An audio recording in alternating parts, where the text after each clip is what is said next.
नमस्कार दोस्तों, आज मैं आपको पौष शुक्ल पक्ष की पुत्रता एकादशी व्रत की कथा सुनाने जा रही हूँ। प्रेम से बोलिए विष्णु भगवान की जय हो। पांडु नंदन ने विनय पूर्वक हाथ जोड़कर श्री कृष्ण जी से प्रश्न किया, प्रभु अब आप कृपा कर पौष शुक्ल एकादशी के महापुण्य का वर्णन कीजिए। उसका क्या नाम और क्या विधान है तथा उस दिन किस देवता की पूजा की जाती है और उसका क्या फल होता है। श्री कृष्ण जी बोले, हे राजन, इस एकादशी का नाम पुत्रता एकादशी है। यह समस्त मनोरथों को पूर्ण करने वाली एवं समस्त सिद्धियों को देने वाली है। इसके अधिपति स्वयं नारायण हैं। इस चराचर संसार में इसके समान फल देने वाला दूसरा कोई व्रत नहीं है। इसके प्रसाद से मनुष्य पुत्रवान, विद्वान, कीर्तिमान, लक्ष्मीवान और यशस्वी होता है। अब मैं तुमसे उत्तम और पापों को हरने वाली कथा कहता हूँ, ध्यान पूर्वक सुनो। पूर्व काल में एक राजा अपनी स्त्री सैब्या सहित पुत्र न होने के कारण अत्यंत ही दुखी था। उसके पिता गर्म अश्रुओं से सिंचित किंचित पिंडोतक का पान करते थे। वे सदैव इसी शोक में संतप्त रहा करते थे कि इसके आगे हमें कौन पिंडदान देगा। इधर राजा को पुत्रेच्छा की तरफ से दिनों दिन निराशा ही निराशा दिखती थी। उसका इस प्रकार का संताप एक प्रकार से ठीक न था, क्योंकि बिना पुत्र के सचमुच ही मनुष्य का जन्म निरर्थक है। जिसके पुत्र नहीं उसके कुछ भी नहीं, क्योंकि बिना पुत्र के देवता, पितर और मनुष्य किसी का भी ऋण परिशोधन नहीं होता। अस्तु मनुष्य को पुत्र प्राप्त करने की युक्तियों में सदैव ही लगा रहना चाहिए, क्योंकि संसार में वही भाग्यवान, गुणवान और कीर्तिमान है जिसका घर पुत्र रत्न से परिपूर्ण है। वे ही नरश्रेष्ठ, आरोग्य, संपत्ति और कीर्ति के अधिकारी होते हैं। यह सिद्ध है कि पुत्र पौत्रादिक पुण्यवान को ही प्राप्त होते हैं। संपत्ति, विद्या, लक्ष्मी और त्रिलोक की कुछ भी स्त्री उसे दुर्लभ नहीं रहती। इस प्रकार दिन रात की चिंताओं से त्राण पाने के लिए राजा ने यह निश्चय किया कि अब मेरा शरीर धारण किए रहना व्यर्थ है। किसी प्रकार इस शरीर को त्याग देना ही श्रेष्ठकर है, परंतु आत्मघात करना महान पाप है। इस प्रकार के विचारों में पड़कर वह एक दिन चुपचाप अकेले घोड़े पर सवार हो वन की ओर चल दिया। इस प्रकार वह वन में पहुंच नभ में उड़ते हुए पक्षी एवं चारों ओर लगे हुए सुंदर वृक्षों के प्राकृतिक सौंदर्य का अवलोकन करने लगा। वहां पर कहीं तो अपने अपने निवास स्थान में निकलकर मृग झुंड इधर उधर चौकड़िया भर रहे थे। कहीं व्याघ्र, बारह, सिंह, बानर, नीलगायें, शशक, सर्प और जंगली हाथी अपनी हथनियों के साथ क्रीड़ा कर रहे थे। किसी तरफ श्रृंगालों की ध्वनि थी तो किसी ओर से उल्लुओं के कर्कश नाद सुनाई पड़ रहे थे। इस प्रकार वन की शोभा देखता और वन पशुओं के शब्द को सुनता हुआ राजा वन में घूमने लगा। घूमते घूमते उसे दोपहर हो गई। उसे भूख और वियोग ने सताया, परंतु वह आगे ही बढ़ता गया।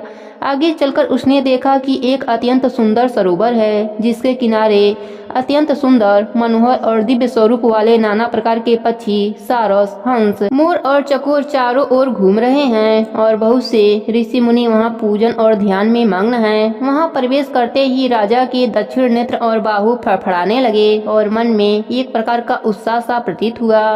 राजा ने घोड़े से उतरकर घोड़े को एक वृक्ष के सहारे बांध दिया और ऋषि मुनियों के पास जाकर उनको अलग अलग प्रदक्षिणा और प्रणाम इत्यादि किया। राजा का सुंदर भेष और सुंदर स्वभाव देखकर एक ऋषि ने कहा, क्या इच्छा है, क्या काम है और क्या विचार है। ऋषियों की ऐसी बारी सुन राजा ने कहा, भगवंत आप लोग कौन हैं, यहाँ पर क्यों आए हैं और क्या कर रहे हैं। एक महर्षि बोले, राजन हम लोग विश्वदेव हैं और आज पौष शुक्ल की पुत्रता नामक एकादशी का व्रत है, सो हम इस सरोवर में स्नान करने आए हैं।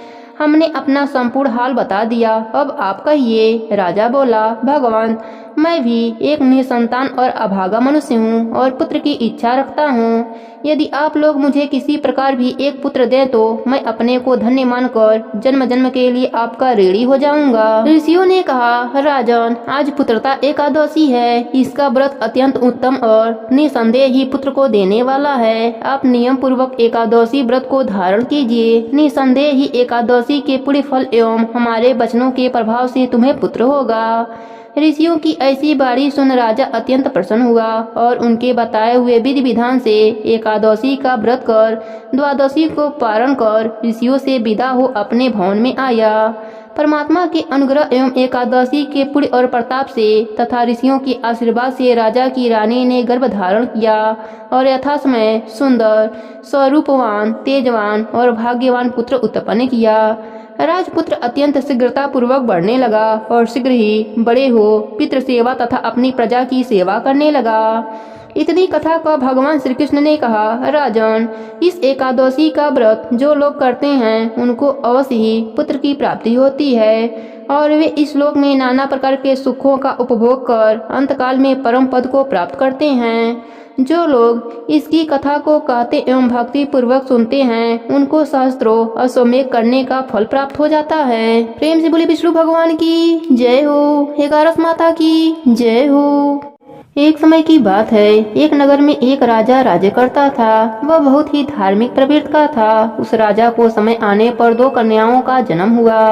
राजा की छोटी बेटी भी अपने पिता के तरह ही धार्मिक थी। वह नियम धर्म से रहती थी। साथ ही वह बचपन से ही 11 का व्रत भी करने लगी। 11 माता की कृपा से राजा की छोटी बेटी लोकप्रिय हो गई। उसकी हर तरफ प्रशंसा होती रहती थी। यह सब देखकर राजा की बड़ी बेटी को बड़ा ही ईर्ष्या होता था। वह अपने बहन से जलती रहती थी। एक बार की बात है, पड़ोसी राजा का बेटा बड़ी बेटी को देखने आया, लेकिन उसे बड़ी बेटी की जगह छोटी बेटी पसंद आ गई।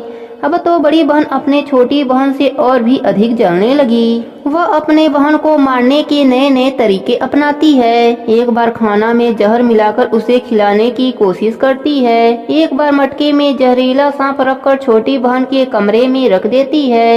एक बार छोटी बेटी को पनघट पर पानी भरने के लिए ले जाती है और धोखे से नदी में धक्का दे देती है। हर बार 11 माता उसे बचा लेती हैं, क्योंकि वह 11 माता का व्रत किया करती थी। बड़ी बहन बहुत परेशान हो गई कि यह तो किसी भी तरह नहीं मरती। एक दिन बड़ी बहन छोटी बहन से बोली, मेरी प्यारी बहन, भगवान ने हम सबकी मृत्यु किसी न किसी तरह लिखी है। क्या तुम्हें पता है तुम्हारी मृत्यु कैसे होगी? बहन बड़ी ही सीधी साधी थी। वह बोली, मेरी मृत्यु मेरे पालतू तोते के गले में जो हार है उसी में अटकी हुई है। यदि कोई मेरे तोते को मारकर वह हार पहन ले तो मैं मूर्छित हो जाऊंगी और फिर उस हार को उतारकर कोई रख दे तो मैं जीवित हो जाऊंगी। उस रात छोटी बहन अपने पिताजी के पास गई और बोली, पिताजी, मुझे शक है, यदि मैं मर जाऊं तो आप मुझे जलाना मत। आप मुझे हमारे पुराने महल के कुएं के पास झोपड़ी बनवाकर खाट पर सुला देना। राजा बोला, बेटी, तुम ऐसा क्यों बोल रही हो? 3 दिन बाद तो तुम्हारी शादी है। तब छोटी बेटी बोली, पिताजी, समय का कोई भरोसा नहीं। इस तरह शादी वाले दिन भी आ गए। उसी दिन बड़ी बहन छोटी बहन के पालतू तोते को ढूंढती है, पर वह उसे कहीं नहीं मिलता। तभी दरवाजे पर बारात आ जाती है। बरमाला का कार्यक्रम संपन्न हो जाता है। फेरों की रस्म शुरू हो जाती है। उधर बड़ी बहन तोते को ढूंढ लेती है और वह उस तोते को मार देती है। वहीं छोटी बहन 3 फेरे राजकुमार के साथ पूरे कर लेती है। तभी छोटी बहन मूर्छित होकर गिर पड़ती है। उधर बड़ी बहन तोते के हार को खुद पहन लेती है। इधर सभी घबरा जाते हैं। सभी बारातियों में हलचल मच जाती है कि राजकुमारी को क्या हुआ। सभी डर जाते हैं। तब राजा वैद्य को बुलाते हैं। छोटी राजकुमारी को महल में ले जाकर लिटा दिया जाता है। वैद्य राजा से कहते हैं, राजकुमारी ना मरी है ना जीवित हैं। हमने ऐसा पहली बार देखा है। तब राजा उनसे कहते हैं, वहां जाकर बोलना कि राजकुमारी बेहोश हैं, अभी थोड़ी देर में ठीक हो जाएंगी। यदि तुम ऐसा नहीं कहोगे तो मैं तुम्हें फांसी दे दूंगा। बेचारा वैद्य राजा के कहे अनुसार वैसा ही बोलता है। तभी बड़ी बेटी आती है और कहती है, पिताजी, मुझे छोटी बहन के मरने का बहुत दुख है। उससे ज्यादा दुख मुझे आपकी इज्जत का है, जो कि खराब हो जाएगा। आप ऐसा करो कि मेरी शादी राजकुमार के साथ करा दो, तब सब ठीक हो जाएगा, आपका इज्जत भी रह जाएगा। तब राजा को यह बात ठीक लगी और राजा ने छोटी बेटी के कपड़े पहनाकर फेरों में बैठा दिया। पर राजकुमार ने मना कर दिया। कहा, यह मेरी पत्नी नहीं है। मेरी पत्नी जब बोलती है उसके मुख से फूल झड़ते हैं। लेकिन सबने समझा बुझाकर उससे 4 फेरे लगवा दिए। बड़ी राजकुमारी ससुराल आई तो राजकुमार ना तो उनसे बात करते थे, ना ही उसके हाथ का पानी पीते थे और ना ही उसके हाथ का बनाया हुआ खाना खाते थे। राजकुमार ने मन ही मन सोचा, मैं पता लगाकर रहूंगा कि मेरी पत्नी के साथ क्या हुआ। एक दिन राजकुमार दुखी होकर घोड़े पर बैठकर जा रहे थे कि घोड़ा वहीं जाकर रुका जहां राजकुमारी की अधमरी लाश रखी गई थी। राजकुमार ने मन ही मन सोचा, घोड़ा यहाँ किस कारण से रुका है, कोई तो वजह जरूर होगा। राजकुमार घोड़े से उतरकर पुराने महल में गए। वहाँ एक चौकीदार था। राजकुमार ने पूछा, यह महल किसका है? तब चौकीदार ने बताया कि यह महल आपके ससुर जी का है। वहाँ खाट पर कौन सो रहा है? राजकुमार ने चौकीदार से पूछा। तब चौकीदार कहने लगा कि यह राजा की छोटी बेटी है जो शादी वाले दिन अधमरी हो गई थी। तब राजकुमार ने कहा, यह तो मेरी पत्नी है, इसके साथ मेरे फेरे हुए थे। राजकुमार ने चौकीदार से कहा, तुम किसी से कुछ मत कहना कि मैं यहाँ हूँ, मैं तुम्हें मुँह मांगी रकम दूंगा।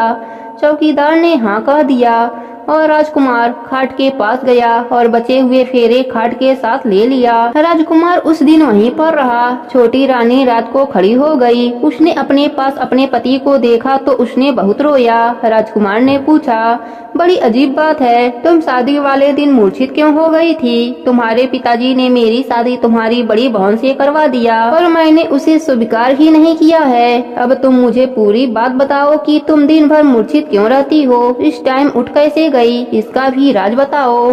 तब राजकुमारी ने अपने पति को तोते और हार वाली सारी बात बताई और यह भी बताया कि यह बात मैंने अपने बड़ी बहन को बताई थी।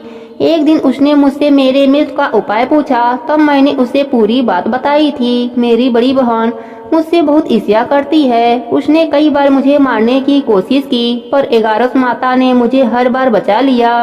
यह सब मेरी बड़ी बहन ने किया है। तोते के गले में जो हार था वह मेरी बहन दिन में पहन लेती है और रात को उतार देती है। इसलिए मैं दिन में मूर्छित रहती हूँ और रात को जीवित हो जाती हूँ।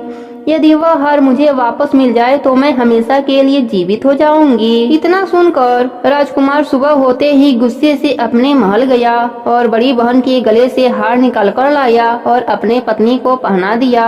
उसकी पत्नी जीवित हो गई। फिर उसे लेकर महल गया और उसकी बड़ी बहन को घर से निकल जाने के लिए कहने लगा। बड़ी बहन रोने लगी और रोते रोते बोली, हे छोटी बहन, तुम्हें क्यों हर खुशी भगवान दे देते हैं और मुझे क्यों दुख देते हैं, इसका रहस्य बताओ। तब छोटी बेटी बोली, तुम्हारे मन में लालच रहता है, इस कारण तुम्हें दुख मिलता है और मैं सबका कल्याण चाहती हूँ, साथ ही 11 का व्रत भी करती हूँ, इसलिए काल भी मेरा कुछ नहीं बिगाड़ सकता। यह सब 11 माता की महिमा है जो कि तूने मेरे साथ कई अनहोनी किया पर हुआ नहीं। हर बार 11 माता ने मेरी रक्षा करी। अब बड़ी बहन की आंखें खुल गई और वह बोली, हे बहन, मुझे क्षमा कर दो, मैं कहाँ जाऊंगी? तुम मेरे लिए एक छोटा सा घर दे दो, मैं उसी में रह लूंगी। छोटी बहन को अपनी बड़ी बहन पर दया आ गई। वह राजकुमार से कहकर अपने बहन के लिए एक छोटा सा महल दिलवा दिया। बड़ी बहन उसी में रहने लगी। अब वह नेम धर्म से अपना दिन बिताती थी, साथ ही 11 का व्रत भी करने लगी। इधर छोटी बहन अपने पति के साथ राज सुख भोगने लगी, साथ ही दोनों जन 11 का व्रत भी करने लगे। 11 माता की कृपा से छोटी रानी को एक सुंदर सा पुत्र उत्पन्न हुआ और महल में रिद्धि सिद्धि का वास हो गया। प्रेम से बोलिए 11 माता की जय हो, विष्णु भगवान की जय हो।